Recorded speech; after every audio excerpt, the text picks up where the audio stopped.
এই এটিএমেদি কিমান লাখ টকা কিমান জনৰ মানে ঘৰলৈকে কৰিলে এতিয়ালৈকে? মই এতিয়ালৈকে এটাও কৰা নাই। আপোনাৰ নামটো? ৰিয়াজুল। ৰিয়াজুল। ক'ত ঘৰ? মোৰ ঘৰ বৰপেটা।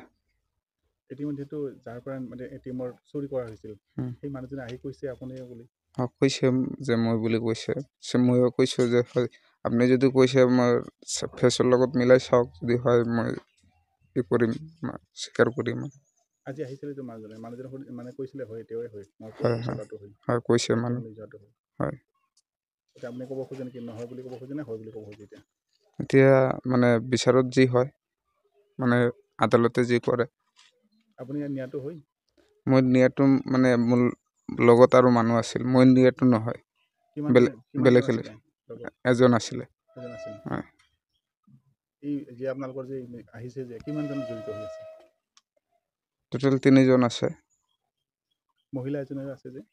মহিলাজনী চিনি নাপাওঁ। চেইন এখন দিয়া হৈছে তেওঁক? মই চিনি নাপাওঁ। লকেট আৰু চেইন দিয়া হৈছে? হয়, মই চিনি নাপাওঁ তাক। তেওঁক লগ পোৱা নাই? লগ পাইছোঁ, কিন্তু এনেই ফাৰ্ষ্টৰ একদিনেই লগ পাইছোঁ, কিন্তু তাক মই বেলেগ আৰু একদিন লগ পোৱা নাই, সেইদিনাখনে ফাৰ্ষ্ট চাইছিলোঁ। আপোনাৰ লগৰটোৰ লগত আছিলে তেওঁ? হয়।